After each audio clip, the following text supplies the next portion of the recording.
Baik, Assalamualaikum warahmatullahi wabarakatuh. Alhamdulillahirrabbilalamin. Assalatu wassalamu ala asrofil anbiya'i wal mursalin Sayyidina wa maulana Muhammadin wa ala alihi wa sahbihi ajmain amma ba'du. Puji syukur kehadirat Allah Subhanahu wa Ta'ala yang telah melimpahkan rahmat, taufik serta hidayah kepada kita semua sehingga kami bisa menyelesaikan tugas makalah dari Ibu dosen dengan sehat walafiat.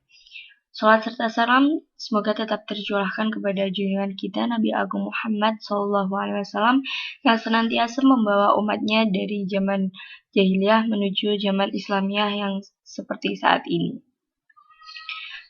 Selanjutnya yakni yang terhormat kepada Ibu dosen Ibu Wahyu Ria Patriana MPD selaku dosen mata kuliah Sosiologi dan Antropologi Pendidikan di kelas PAIA serta teman-teman yang berbahagia. Perkenankan kami dari kelompok 7 atau kelompok terakhir akan mempresentasikan hasil dari diskusi kelompok kami yakni tentang pendidikan multikultural. Adapun anggota kelompok kami yakni yang pertama Afina Damayanti, saya sendiri, yang kedua Ana Lailatul Hidayah, yang ketiga Anissa Nur Yudianti, yang keempat Arijalu Nur Kowin, dan yang kelima Faruk Romdoni. Langsung saja di sini saya akan membahas pada poin A. Pengertian pendidikan multikultural. Nah, pendidikan multikultural ini terdiri dari dua kata, yaitu pendidikan dan multikultural.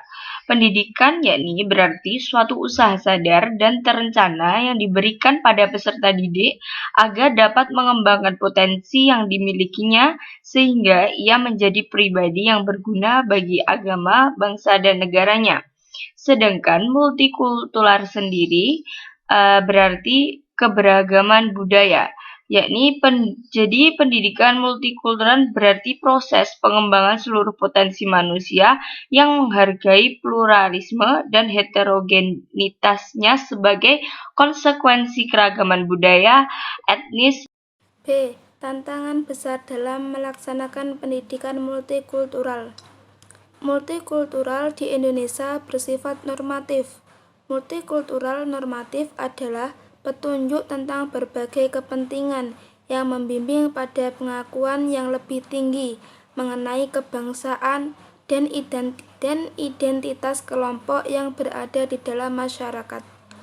Multikultural normatif di Indonesia pertama kali diamanatkan dalam UUD RI 1945. Ketentuan di dalam UU menyatakan bahwa rakyat dan bangsa Indonesia mencangkupi berbagai kelompok etnis. Mereka telah berbagai komitmen dalam membangun bangsa Indonesia. 3 tantangan besar dalam melaksanakan pendidikan multikultural di Indonesia. Yang pertama, agama, suku, bangsa, dan tradisi. Agama secara aktual merupakan ikatan yang terpenting dalam kehidupan orang Indonesia sebagai suatu bangsa. Yang kedua, kepercayaan. Dalam masyarakat yang plural, selalu memikirkan resiko terhadap berbagai perbedaan. Yang ketiga, toleransi. Toleransi merupakan bentuk tertinggi bahwa dapat mencapai keyakinan. 3 tantangan mendasar. Yang pertama, fenomena homogensi. Yang kedua, kurikulum. Yang ketiga, guru. Fenomena homogensi terjadi dalam dunia pendidikan akibat tarik ulur antara keunggulan dan keterjangkauan. Kurikulum, ketidakseimbangan dan bias yang amat membatasi kesadaran multikultural peserta didik. Yang diungkapkan, Anda dibentuk oleh apa yang Anda baca. perlu melandasi penyusunan kurikulum. Yang ketiga, guru. Kelayakan dan kompetensi guru di Indonesia umumnya masih di bawah standar, apalagi untuk mengelola pembelajaran multikulturalisme. Baik, di sini saya akan melanjutkan dari teman saya, yaitu tentang perkembangan pendidikan multikultural di Indonesia. Di Indonesia, pendidikan multikultural relatif baru dikenal sebagai suatu pendekatan yang dianggap lebih sesuai bagi masyarakat Indonesia yang heterogen. Terlebih lagi pada masa otonomi dan desentralisasi yang baru dilakukan. Dalam multikulturalisme, berbagai perbedaan hendaknya dijadikan kekayaan, bukan masalah. Sikap dosen dan guru yang paling ampuh dalam mengajarkan toleransi dan saling menghargai kepada anak didik. Baik, selanjutnya akan diteruskan oleh rekan saya. Bismillahirrahmanirrahim. Assalamualaikum warahmatullahi wabarakatuh. Perkenalkan, nama saya Ari Jalu Nurkawim dengan NIM 2011-933. Di sini saya akan melanjutkan presentasi dari teman saya mengenai poin D, yaitu implementasi pendidikan multikultural di Indonesia.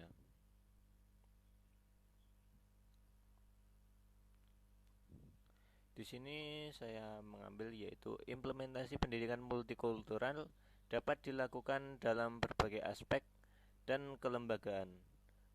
Diambil dari pendapat seorang ahli, yaitu menawarkan 5 program prioritas pendidikan multikultural, yakni lembaga-lembaga pendidikan yang menjadi pusat budaya. Yang kedua yaitu pendidikan kewargaan. Yang ketiga, kurikulum pendidikan multikultural. Yang keempat, kebijakan pembukuan. Dan yang kelima yaitu pendidikan guru. Untuk poin selanjutnya akan dijelaskan oleh yang bertindak sebagai presentasi selanjutnya. Dari saya cukup sekian. Assalamualaikum warahmatullahi wabarakatuh. Assalamualaikum warahmatullahi wabarakatuh. Saya Faruk Romdani dari kelompok 7 ingin meneruskan presentasi dari teman-teman bagian D, implementasi pendidikan multikultural di Indonesia. Implementasi pendidikan multikultural dapat dilakukan dalam berbagai aspek dan kelembagaan. Tilaar 2014 halaman 224. Menawarkan 5 program prioritas pendidikan multikultural, yakni lembaga-lembaga pendidikan sebagai pusat budaya, pendidikan kewarganegaraan, kurikulum pendidikan multikultural, kebijakan pembukuan, dan pendidikan guru. Implementasi pendidikan multikultural di sekolah meliputi 3 hal, yaitu kultur sekolah, manajemen sekolah, dan proses pembelajaran. Yang pertama, kultur sekolah. Kultur sekolah merupakan pandangan hidup yang diakui bersama oleh suatu kelompok masyarakat yang mencakup cara berpikir, perilaku, sikap, nilai yang tercermin baik dalam wujud fisik maupun abstrak. Oleh karena itu, sesuatu kultur secara alami akan diwariskan oleh satu generasi kepada generasi berikutnya.